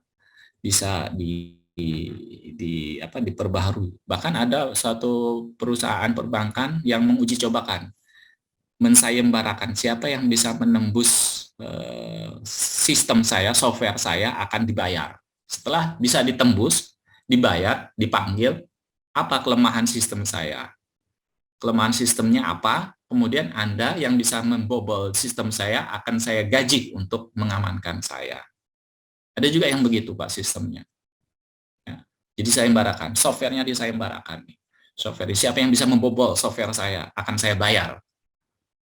Nah, setelah ketahuan bisa dibobol, dipanggil, dibayar, dibicarakan baik-baik, nah, barulah dia sebagai pengamannya. Itu. Jadi ya, dia sendiri yang mengamankan dengan bayaran-bayaran. Ada juga yang begitu, Pak. Jadi apa namanya dikembalikan lagi kepada perusahaannya. Kita sedikit ada tentang kompetensi ya Pak, karena bahasan kita kompetensi ini berbahasanya bahasa Inggris. Saya dapatkan ini juga ajang untuk mengenal berbahasa Inggris dari sana. Kompetensi ini best people strategy, strategi untuk melakukan kompetensi keunggulan. Bagaimana ada strategis bisnis dan ada hasil bisnisnya. Strategi bisnisnya dalam kompetensi ini, kompetensinya framework ya, melalui training and development. Ya. Melalui training and development, melalui recruitment and selection. Ya, rekrutmen dan seleksi ini yang dari awal taruhlah untuk mengetahui metaverse yang akan datang, tahu tentang internet, tahu penggunaan gadget ya, sehingga kita bisa melakukan kompetensi, ya, kompetensi atau memiliki keunggulan. ya, keunggulan berkompeten menjadi orang yang berdaya saing melalui performance management atau apa di sini kinerja manajemennya. Ya. Kemudian ada career management, pengembangan karirnya, ada rewards manajemennya. Nah, kompetensi framework tanpa diberikan reward management juga kompetensinya akan berkurang atau akan enggan untuk berkompetensi. Tidak ada pengembangan karir juga sama, percuma berkompetensi tapi tidak ada pengembangan karir, ya. Hanya apa just lipstick saja gitu ya, just sekedar ungkapan, tapi harus juga dikembangkan. Ya. Gitu. Yang kesemuanya ini strategi bisnis, kompetensi framework menghasilkan kompetensi yang unggul.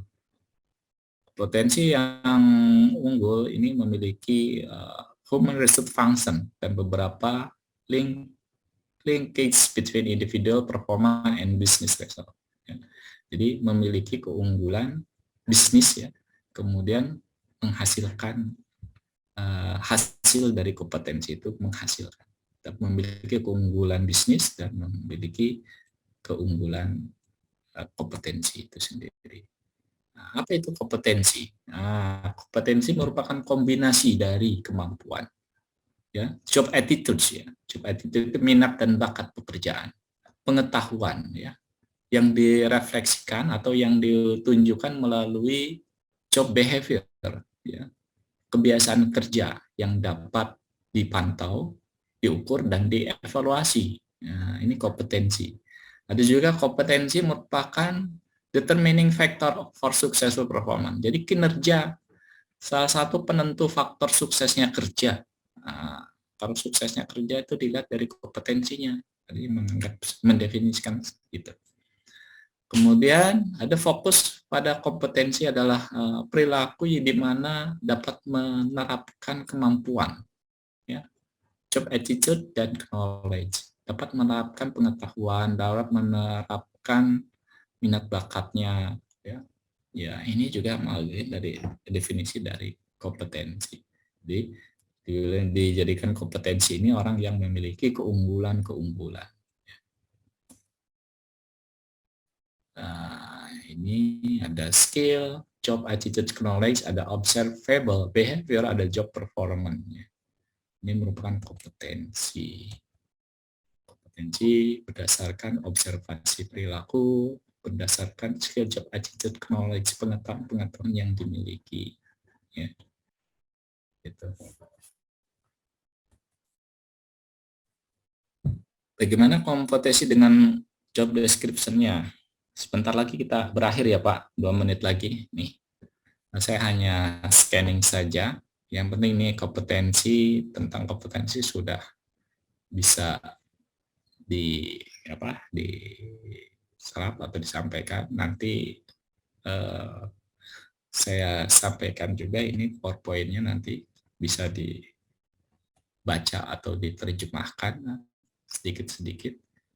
Kompetensi dan job description, ya. Job description look at parts.